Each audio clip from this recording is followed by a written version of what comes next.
What is up? What is up, you guys? And welcome back to another video. I'm not gonna lie, this is a bit tight, but I'm just gonna leave it here, a bit further down. I don't know. In today's video, I'll be talking about PAQ and the whole best dressed YouTuber, kind of going over my thoughts and my opinions on the whole thing. But before we begin, I want to say that this video is in no way to disparage it or discredit it, because that's really, and I can't stress that enough, really not the point. I love the PAQ guys. They make great content. They're all really nice guys, and they have a really good mindset and really good attitude when it comes to content making, YouTube. You know, it's super entertaining. There's also a huge team behind it. There's a huge project. It's gonna be a really big thing, which I'm really excited about. I'll kind of get into that a bit later in the video. So yeah, I just want to make it very clear that I'm very for this idea, but there are certain things where it gets a bit tricky or it gets a bit complicated, but that's why I'm talking about it. So without further ado, let's get into the video. I've just realized that because I sit down, it looks like I'm, topless. But guys, I am wearing a wife beater underneath. Shaves his head once, gets an eyebrow slit, wears wife beaters. Bad stereotype, very bad stereotype. I'm gonna zip it up for now, but let's get into it. So if we start with the whole concept of best dressed, and when it comes to fashion and music and art and all these kind of things, it's all about what's subjective. So it's all subjective topics, which means that it's pretty much impossible almost to crown the best dressed. It just means that it'll be best dressed according to the majority. So it's important to recognize that everyone's got different styles, and when you deal with such a subjective area as fashion, it gets very tricky because who decides what's best dressed? It's a generalization of what's best dressed, and it might be what's more mainstream or what's more appealing to the audience. Now, in a sense, this isn't really a problem. That's just a general thing when it comes to all these awards and competitions. You know, who defines the best rap album? Some people really love Kanye West and sees him as the best rapper maybe. Other people look at, I don't know, Slim Jesus, or maybe they look at Lil Pump. So the very important point to make, what's best dressed to one guy might be worst dressed to another guy.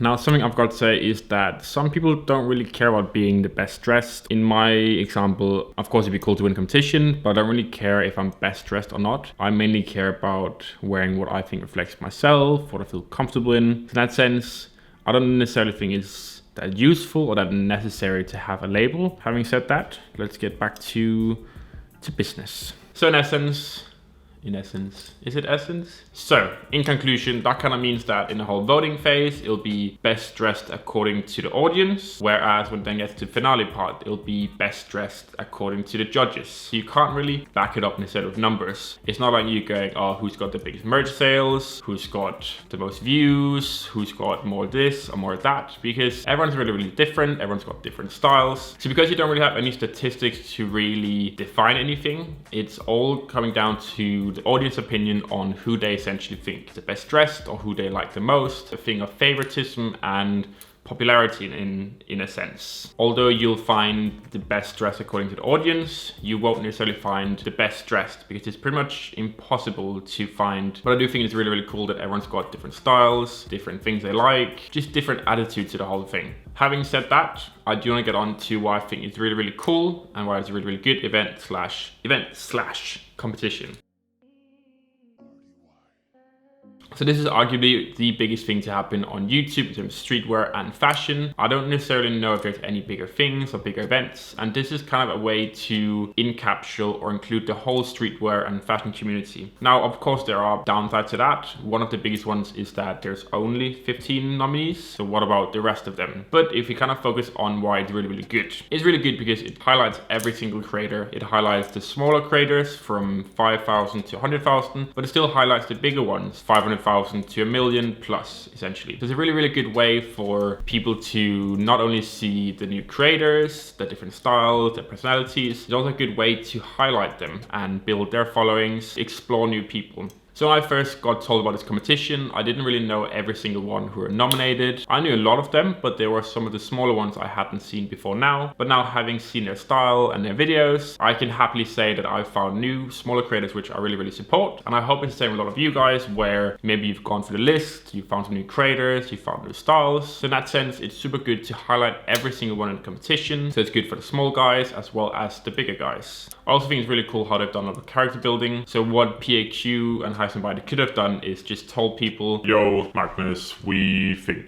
you dress okay. We want you to be in this whole competition. We want you to send an outfit, describe what you like, describe this, describe that, show us some pieces, send it in to us and we'll make a big video. Now that would have been a lot easier, but instead they have flown out to every single competitor, flew out to New York, LA, Tacoma, Washington, Canada. So there's a very large dedication to make this the best thing they can make. There's a very significant size of the whole episode that's around character building. So it's not really just what you wear, it's what you have behind it, your style, your reason why you love stuff, your inspirations. It's not really just about the style, it's about the people, it's about the stories, and it's about everything that makes it their personal style. And it's not just, oh, I like this because this, or I've got this because of this. It's the whole attitude towards things, what they really enjoy, their passions, their interests, how they started. So it's more of an interview than a, yo guys, this is what I'm wearing.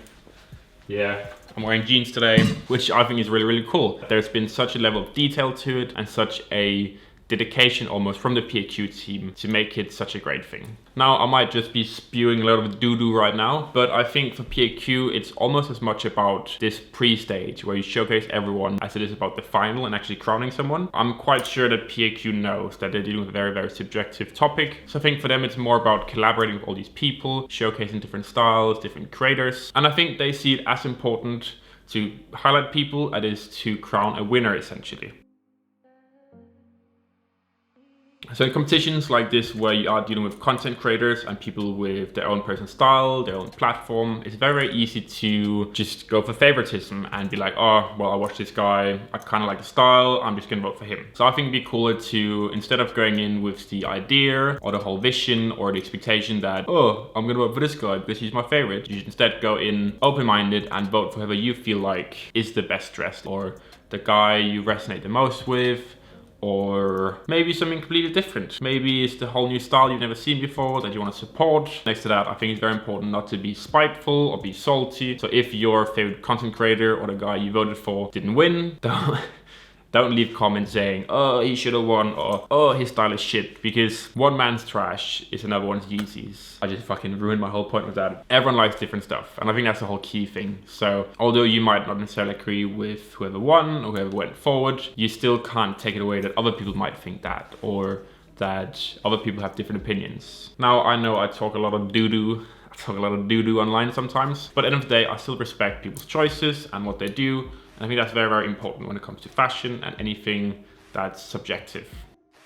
Those are kind of my thoughts on the whole concept, the whole competition, and what might be very tricky to do with it. Overall, I think it's super cool, and I'm very happy to be nominated. But to kind of summarize all the points, I just want to say that remember, everything's subjective. So it's very important that you don't necessarily let a competition define something. Just because someone gets crowned as best dressed, it doesn't mean that other people aren't best dressed. It also doesn't mean that the people who aren't nominated don't dress well, because that's really not the case. So it's very important that you stick to your own opinion, stick to what you think and what you like. I think I can generalize in a way and say that everyone in the competition knows that if they don't win, they'll still be well dressed. Just because you don't win the competition doesn't mean that you dress poorly. Maybe your style isn't necessarily what appeals to the audience, it might not be as favored, but it doesn't mean that you dress badly. Same thing, to whoever wins shouldn't necessarily feel like they're the best dressed. You can be the best at sprinting, but you can't really be the best dressed. The next thing is, don't take the competition too seriously. Now, obviously you should take it seriously in a way that they put so much time into it, a lot of effort. But remember, it's all about the entertainment. So it's creating amazing content, showing a lot of creators in a new light, opening everyone's audience up to each other, introducing people to different creators, different styles and everything. So you shouldn't take best dressed too literal. It's different from person to person. Some people might think that I dress fucking trash, and some people might really like what I wear. It's different opinions, and you can never really find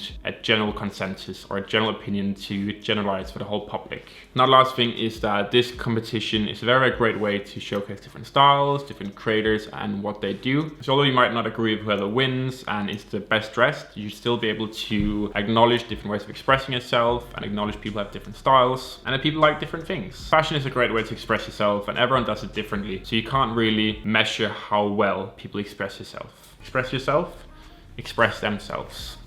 And that is it, ladies and gentlemen. Thank you very much for watching. Down in the description, you'll find more links to the whole competition, the whole concept. I will write a kind of a resume almost for every single competitor, or every single style they've got. I'll also include all the links in the bio. So definitely go down there in the description, check out the links, check out the content creators. All the BDY videos will go live the 5th, 6th and 7th May, I think. A little week before it starts. Thank you very much for watching. I hope you guys enjoyed this video. Also, let me know down in the comments what you think of the whole thing. And that's it really. I'll see you guys on the other side.